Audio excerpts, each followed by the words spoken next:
বেলডাঙ্গা কাণ্ডে অভিযুক্তদের ভার্চুয়াল হাজিরা। এনআইএ আদালতে 31 জন অভিযুক্তের ভার্চুয়াল হাজিরা। অভিযুক্ত 31 জনকে এদিন আদালতে আনা হয়নি। আগেই জামিন 5 জনের। নিরাপত্তার কারণে এনআইএ আদালতে পেশ করা হয়নি দাবি পুলিশের। এরপর আদালতের নির্দেশ অনুসারে অভিযুক্তদের ভার্চুয়াল হাজিরা দেওয়া হয়।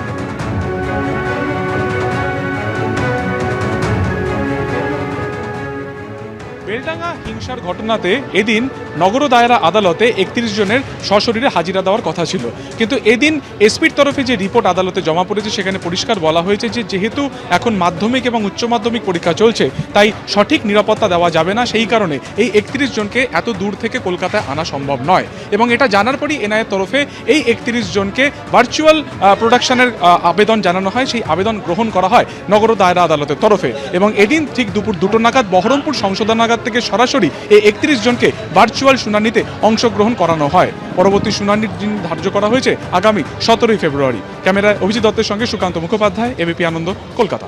শাসকের রোষ থেকে কি রেহাই নেই উচ্চ মাধ্যমিক পরীক্ষার্থীরও? এই ঘটনা ঘটেছে পূর্ব বর্ধমানে, যেখানে অভিযোগ হচ্ছে উচ্চ মাধ্যমিক পরীক্ষার্থীকে মারধর করা হয়েছে, শুধু নয় ঠেলে পুকুরে ফেলে দেওয়া হয়েছে। ঘটনায় অভিযোগের তীর তৃণমূলের অঞ্চল সভাপতির বিরুদ্ধে। তৃণমূলের অঞ্চল সভাপতি এবং তার অনুগামীরা দল বেঁধে গিয়ে হামলা চালায় বলে অভিযোগ। গতকাল এই ঘটনা ঘটে, তারপর সেই আতঙ্ককে সঙ্গী করেই আজকে উচ্চ মাধ্যমিক পরীক্ষায় বসে ওই ছাত্র। ছবিটা একবার দেখুন। লোকটা মারছে, এই যে লোকটা লগের ড্রাইভারটা গায়ে হাত দিচ্ছে, বাবা গায়ে হাত দিচ্ছে, এই যে গায়ে হাত দিচ্ছে, এই যে আবার মেরে দিলাম আমাকে।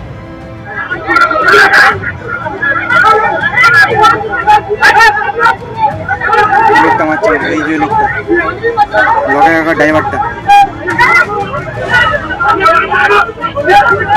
গায়ে হাত দিচ্ছে, বাবা গায়ে হাত দিচ্ছে, এই যে গায়ে হাত দিচ্ছে, এই যে আবার মেরে দিলাম আমাকে।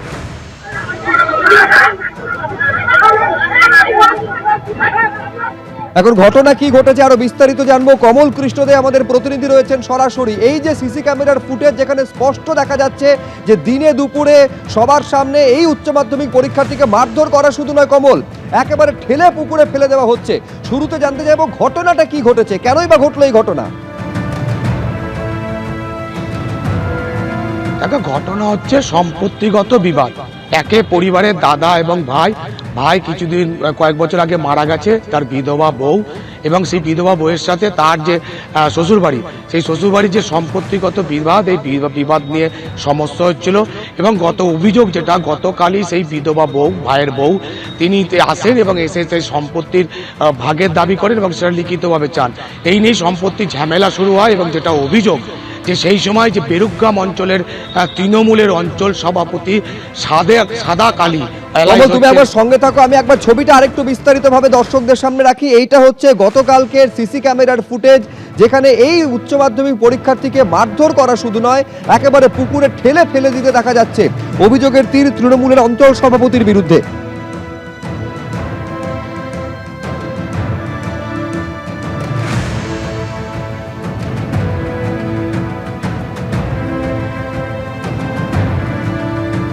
আমি আবারও যোগাযোগ করব, কথা বলবো আমাদের প্রতিনিধি কমল কৃষ্ণ দেব সঙ্গে। একটা পারিবারিক সম্পত্তি নিয়ে বিবাদ, সেখান থেকে সেই বিবাদ থেকে একজন উচ্চ মাধ্যমিক পরীক্ষার্থী পরের দিন যে জীবনের অন্যতম বড় পরীক্ষায় বসতে চলেছে, তাকেও রেয়াত করা হলো না। একদমই সেটা যে সাদা কালী, তার বিরুদ্ধে যেটা অভিযোগ, এলাইস হচ্ছে লকায়, তিনি তার দলবল নিয়ে আসেন এবং তারপরে যেটা অভিযোগ, যিনি উচ্চ মাধ্যমিক পরীক্ষার্থী তার সাথে বচসা হয় এবং তাকে মারধর করা হয়। এবং সিসিটিভি ফুটেজে যেমন পরিবার দিয়েছে, সেই ফুটেজে দেখা যাচ্ছে যে তাকে জলে ফেলে দেওয়া হয়। এবং সেই পরীক্ষার্থী যেটা জানাচ্ছিলেন যে রীতিমতো আতঙ্কের মধ্যে তিনি ছিলেন এবং সেই আতঙ্কের মধ্যে থেকেই তিনি আজকে উচ্চ মাধ্যমিক পরীক্ষা দিতে যান এবং পরীক্ষা তিনি দিয়েছেন। এবং পাশাপাশি বিজেপির তরফ থেকে যেটা অভিযোগ করা হচ্ছে যে এই যে পরিবার, অর্থাৎ দীপক অধিকারীর পরিবার, তারা কিন্তু তাদের যে যুব মোর্চার যে কর্মসূচি চলছে, চাকরি চাই বাংলা, সেই কর্মসূচিতে তাদের সহযোগিতা করেছিলেন এবং তার জন্যেই কিন্তু তার পরিবারের উপর এই ধরনের হামলা চালানো হয়েছে। যদিও যে বেরুগ্রাম অঞ্চলের যে অঞ্চল সভাপতি সাদাকালী শেখ বর্তা এলাইস লকাই, তিনি যেটা পরিষ্কারভাবে বলেছেন যে এই ঘটনার সাথে রাজনীতির কোনো যোগাযোগ নেই। তিনি যেটা যে ওই মহিলাকে হেনস্থা করা হচ্ছিল, ওই বিধবা মহিলাকে, তাই তাকে উদ্ধার করতে এখানে তিনি গেছিলেন। এছাড়া তিনি মানে কোনো ঘটনার সাথে সম্মুখীন তিনি হননি এবং তাকে মারধরে কোনো ঘটনাও কিন্তু ঘটেনি, এমনই কিন্তু অঞ্চল সভাপতি জানাচ্ছেন। এবং রীতিমতো এই যেটা পরিবারের তরফ থেকে জানানো হচ্ছে, দীপক অধিকারী পরিবার থেকে এই ঘটনার পর থেকে তারা আতঙ্ক আছেন এবং ইতিমধ্যে কিন্তু তারা খণ্ডঘোষ থানায় অভিযোগ পর্যন্ত জানিয়েছেন। সুব্রজিৎ, বেশ, তুমি আমাদের সঙ্গে থাকো। কমল, এই যে ছবিটা আপনারা দেখতে পাচ্ছেন, যেখানে উচ্চ মাধ্যমিক পরীক্ষার্থীকে মারধর করা হচ্ছে, ঠেলে পুকুরে ফেলে দেওয়া হচ্ছে, এবার যার উপরে হেনস্থা এবং মারধরের ঘটনা ঘটেছে, আতঙ্ককে সঙ্গী করে আজকে উচ্চ মাধ্যমিক পরীক্ষা যে পরীক্ষার্থীকে বসতে হলো, তিনি কি বলছেন একবার দেখুন। কালকে আমাদের পার্টি অফিস থেকে কিছুক্ষণ লোক আসে আমার ছোট মার পারিবারিক বিষয় নিয়ে।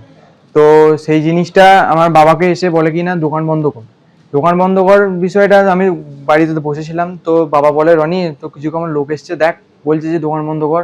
তো এই বিষয়টা আমি জানতে চাই তাদের কাছে।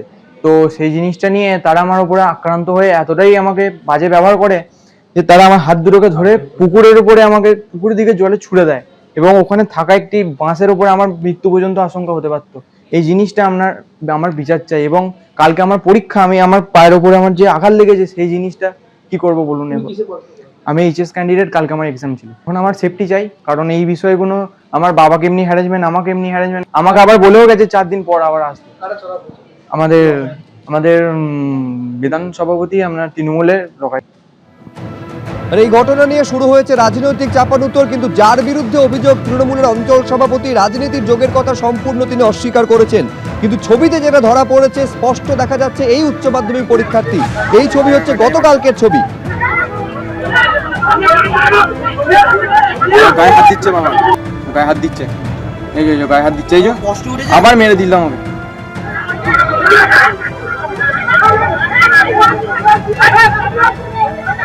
লোকটা মারছে, এই যে লোকটা লগে আগা ড্রাইভারটা। একটা জমির পরিবর্তে একটা রেল গেছে, চাকরি দেওয়ার জন্য ছিল, দিয়ে সে চাকরিটা দিইনি বলে পার্টি অফিসে ওরা যায় বারে বারে। দিয়ে পার্টি অফিস থেকে আমরা কালকে ডেকেছিল, যায়নি বলে দিয়ে লোকজন এসে আমাদের উপর চড়া হওয়া, দোকান বন্ধ কর, মারধর, ছেলেটা কালকে পরীক্ষা দিতে যাবে, ছেলেটাকে মারধর করে জলে ফেলে দিয়েছে। ওরা তৃণমূল পার্টি করে। কি বলে গেছে আপনাকে? আমরা বলছি আবার 4 দিন পর আসবো, তো বাবাকে ছেলেকে দুজনকে তুলে নিয়ে চলে যাবে। পরদিন উচ্চ মাধ্যমিক পরীক্ষার তার আগের দিন উচ্চ মাধ্যমিকে পরীক্ষার্থী শাসকের রোষ থেকে তারও কোনো নিস্তার নেই। ছবিতে স্পষ্ট দেখা যাচ্ছে এই উচ্চ মাধ্যমিক পরীক্ষার্থী, তাকে মারধর করা হয়েছে, হেনস্থা করা হয়েছে, এমনকি ঠেলে পুকুরে ফেলে দেওয়া হয়েছে। ঘটনায় অভিযোগের তীর উঠেছে, অভিযোগের তীর তৃণমূলের অঞ্চল সভাপতির বিরুদ্ধে।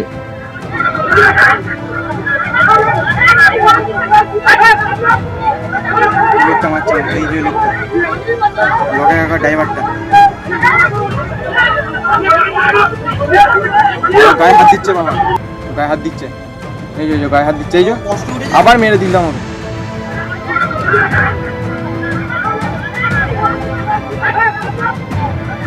লোকটা মারছে, এই যে লোকটা লগে আগা ড্রাইভারটা। এবিপি আনন্দ, এগিয়ে থাকে, এগিয়ে রাখে।